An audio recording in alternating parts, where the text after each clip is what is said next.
WearTesters.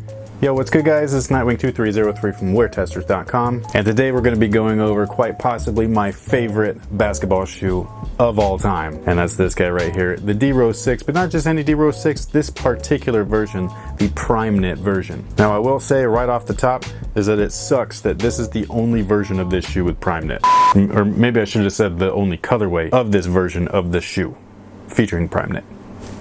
But with that being said, let's just go ahead and get right into it. So right off the bat, the tooling of the shoe has not changed since the last time I wear test these, and that means that nothing's changed from the midsole down. Same great traction, same unbelievably awesome cushion.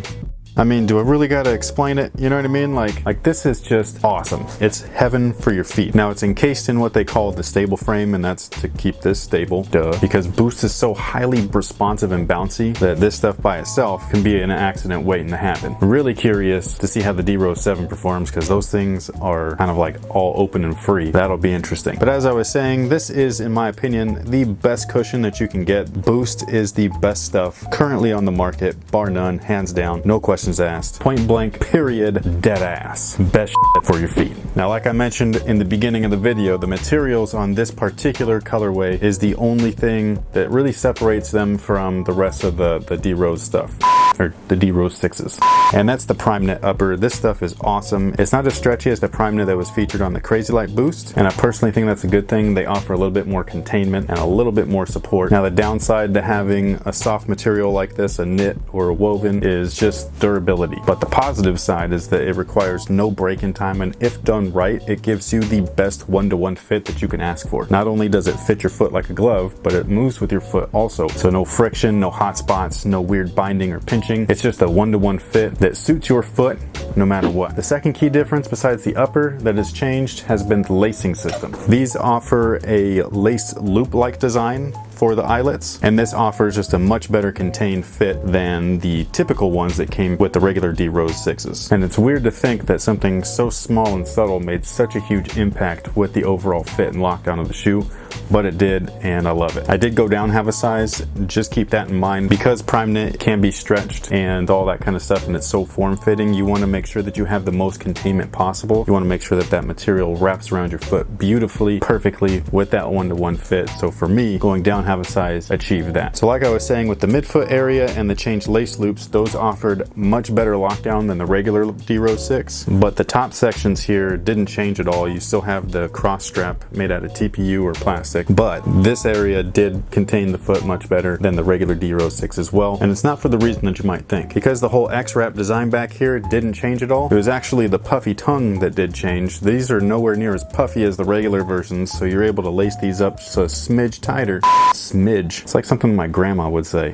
But anyways, because the tongue didn't have so much stuffing in it, you just were able to lace these up as tightly as possible without pinching or anything, because there's still enough cushion in there to not give you too much lace pressure. Now, the support of the shoe hasn't changed drastically, but like I was saying, in the materials and the fit section, the small little tweaks that they made, getting that one-to-one fit with the upper, replacing the eye stays with lace loops, and then slimming down the fat tongue, all of those things increase the overall support, making this, again, one of my favorite shoes to play in of all time. Now, with all of that out of the way, these guys right here are something that I'm going to be wearing when I'm not testing anything, and that's the main reason why I bought this shoe. And the reason for that is because I know specifically what my body needs right now, and that's why performance reviews are very important for those of you that want to make sure that you get the shoe that benefits you the most. So the reason why anybody does a performance review is to inform the viewer, right? So if you're watching a performance review and you learn nothing, then that reviewer didn't do their job, basically. But if you come out of a performance review knowing exactly what a shoe offers you, then that's the best thing for you, because then you can pick and choose out of the categories or attributes that you need, apply it to your body, and you're gonna get that shoe that's gonna be just like unbelievably awesome. So for example, for me, traction and cushion, those are my two #1 things that I need right now. I have chronic tendonitis, I have plantar issues in my left foot or heel, and lower back issues. It's awesome getting old, guys. Awesome. So because of all of that crap, Boost is the only thing that really suits my body right now. And then like I was saying earlier, the traction on these guys is just awesome. So, you know, no complaints there. It gives me the traction that I need, and I have nothing to worry about.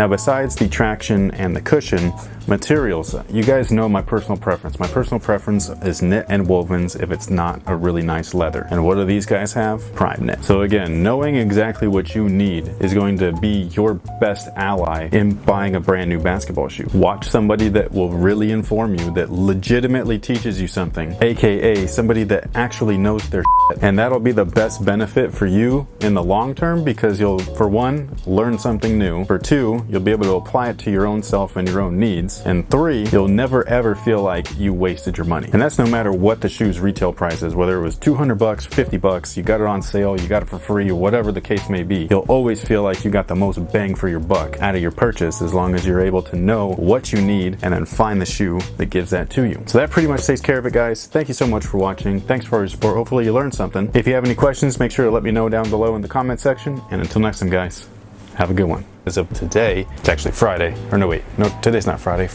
me. That's what she said. Even during the winter or fall, you can't really go wrong with gray, and especially with that white on white bottom. Now the material